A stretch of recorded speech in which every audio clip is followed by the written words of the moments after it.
सारी दुनिया आपको, आपके जितने भी फॉलोअर हैं सब आपको खान सर बुलाते हैं। अब तो आप बता दीजिए आपका पूरा नाम क्या है खान सर? नहीं।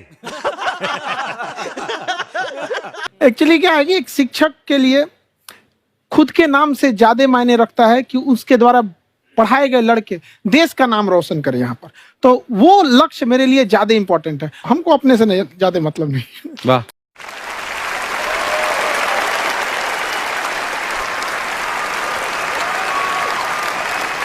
मैं खान सर के बारे में बता दूं कि इनका YouTube पे जो एजुकेशनल चैनल है उसके 17 मिलियन मतलब 1,70,00,000 फॉलोअर्स हैं। अब 19 हो गए। 19 हो गए।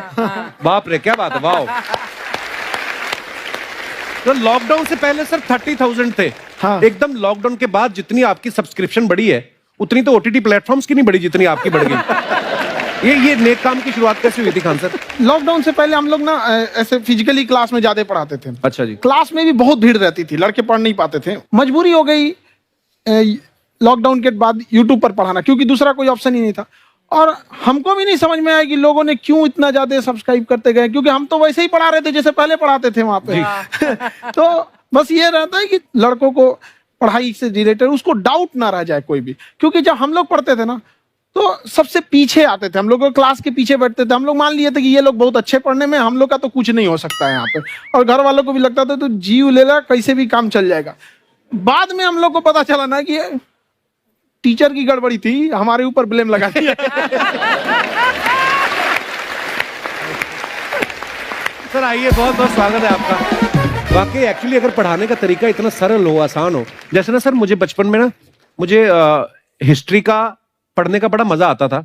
बड़ा होके पता चला कि मेरा हिस्ट्री में तो था इंटरेस्ट, पर मुझे कहानियां पढ़ना अच्छा लगता था जी। आज मुझे थोड़ा लिखने का भी शौक है, एक आध कुछ शायद फ्यूचर में चल के आप वो भी कुछ ऐसा देखें। तो मतलब मुझे शौक है लिखने का। अब जाके समझ में आया कि वो क्यों अच्छा लगता था, उसमें कहानी होती थी।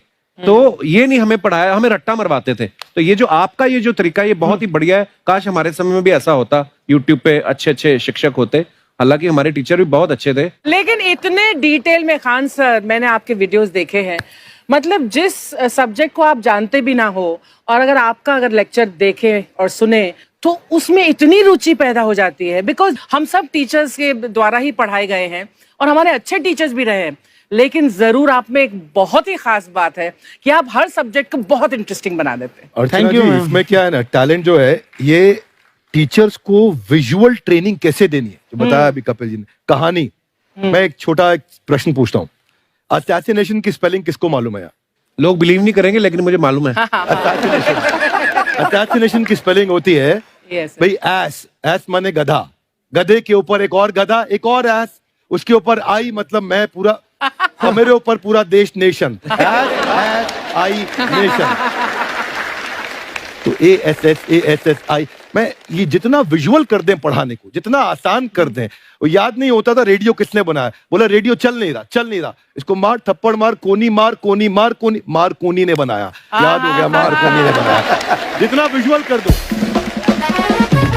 जैसे आपने कहा कि कैसे किसी चीज को इतना अच्छा समझा देते हैं, वो आधे घंटे के क्लास के लिए पीछे 1 हफ्ते का मेहनत होता है। मैं ये भी पूछने वाली थी कि कितनी मेहनत लगती है आपको। वो डिपेंड करता है कि हम कब तक सेटिस्फाई नहीं हो जाते। अच्छा। कभी कभी तो कोई चीजें 2-2 महीने से अटकी हुई है, जब तक हम नहीं सेटिस्फाई होते, नहीं इसको ऐसे नहीं, अब लड़के समझो तब तक नहीं बताते उसे। कहते हैं ना, दुनिया ने मेरी बुलंदियां देखी, किसी ने पांव के छाले नहीं देखे।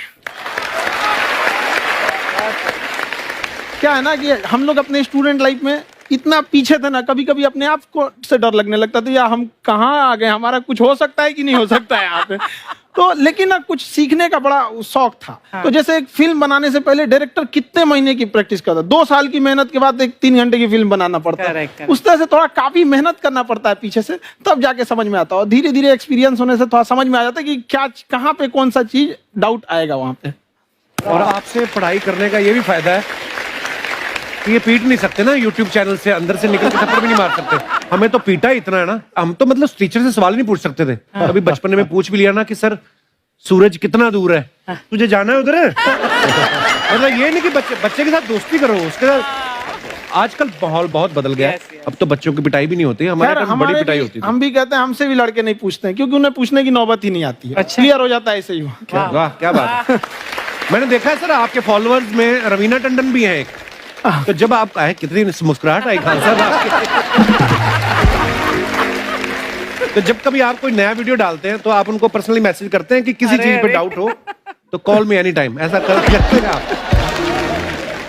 अच्छा, विवेक सर के बारे में हमने सुना है कि किसी को बिजनेस रिलेटेड प्रॉब्लम हो तो ये 5 सेकंड के अंदर जवाब दे देते हैं। जब भाभी जी आपको तैयार होने के बाद पूछती मैं कैसी लग रही हूँ, 5 सेकंड में जवाब दे पाते हैं आप? देखिए, इसमें तो सभी लोग पीड़ित हैं और हर जगह, हर घर में ये जरूर सुना होगा सबने कि बच्चों के चक्कर में तुम्हारे साथ रह रही है, वरना तुमको तो कब का छोड़ के चली गई होती। ये बड़ी कॉमन बात है। So right. So right. Parmeet sir बोलते हैं आपको ऐसा? आप तो कभी नहीं बोलती होंगी। इनका उल्टा है, इनका एटीट्यूड पति वाला है वैसे, तो इसलिए। क्या प्रॉब्लम है? नहीं, कोई औरतों को problem। मतलब मर्दों से कम बिल्कुल मत समझो। नहीं ठीक है, पर ऐसे मुक्के वगैरह नहीं मारने चाहिए आप।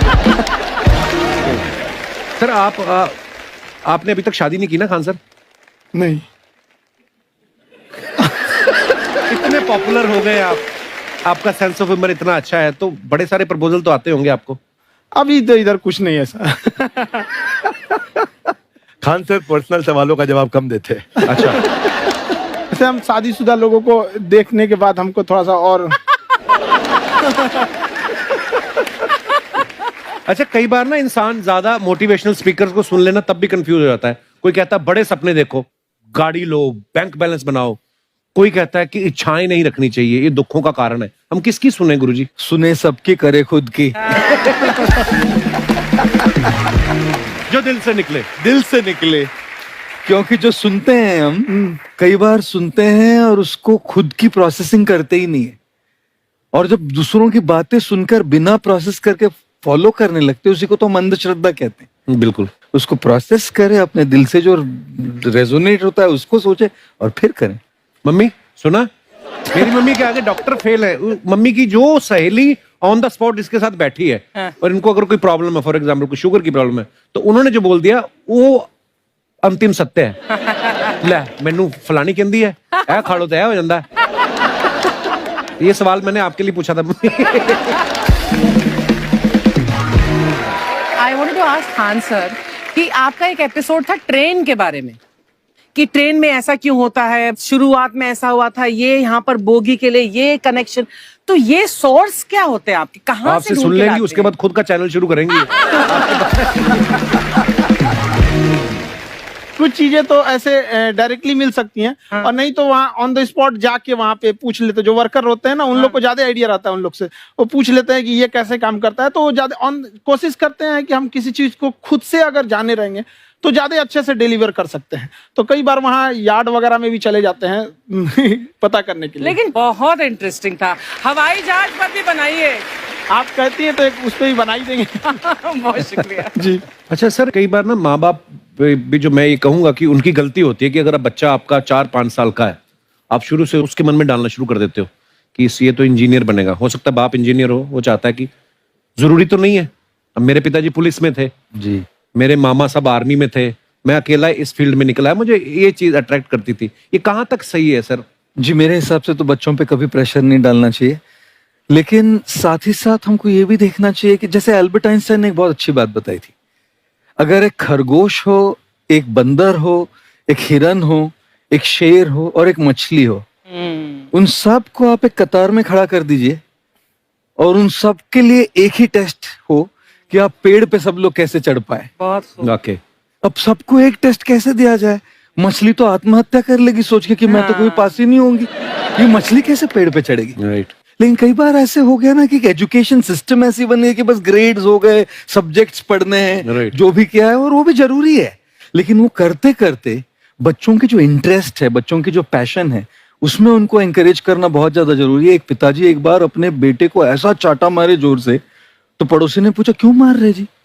बोला कल रिजल्ट है इसका। कल रिजल्ट? तो बोले रिजल्ट कल है ना साहब, तो आज क्यों मार? कल बाहर गाँव जा रहा हूँ, कल का काम आज निपट के करता हूं। कहने का मतलब ये है कि आप देखिएगा कि अगर आप बच्चों को अपने कॉम्पिटेंस के हिसाब से नहीं देंगे तो ये चाटे खा रहने पर फेल ही होते रहेंगे। बहुत खूब। ओके। अच्छा, विवेक सर का एक कहना है कि बच्चों का अगर 95% से ज्यादा मार्क्स आते हैं वो भी खतरनाक होते हैं। 75 से 85% वाले जो बच्चे होते हैं लाइफ में बड़ा अच्छा करते हैं। अच्छा। कभी किसी पेरेंट्स ने आगे कहा है कि आपकी वजह से मेरा 95% वाला बच्चा 75 पे आ गया है। नहीं, बेसिकली 95% देखिए स्कूल में जो पढ़ाई हो रही है, जो बताया, वो classroom based conceptual theoretical approach है। और उसमें बच्चे को क्या चाहिए, एक कॉन्सेप्ट होता है कि जिस सब्जेक्ट में 10 में से 3 आ रहे हैं उस पर फोकस करने की जगह वहां फोकस करो जिसमें 10 में से 7 आ रहे हैं, ताकि उसका सुपर स्पेशलिस्ट बने। पर वहां सब कुछ पोर किया जा रहा है। तो 95% के चक्कर में, 98% के चक्कर में अपनी ओवरऑल डेवलपमेंट कर नहीं पाता है। और ये पुराने पैटर्न्स के कारण हमारे यहाँ बच्चे डेवलप नहीं हो रहे हैं। और पैटर्न्स इतने मजबूत हैं, तो मैं ये लोगों को बोलता हूं कि बच्चे को जो उसको आता है, जो उसको भाता है, जो बाजार चाहता है, जब इनका कॉम्बिनेशन बन जाता है तो बच्चा इतना सफल हो जाता है कि उसके मुकाबले कोई और खड़ा नहीं हो पाता। क्या बात है, बहुत अच्छी बात। मैं देखो, ये पुराने बिलीफ तोड़ने जरूरी हैं।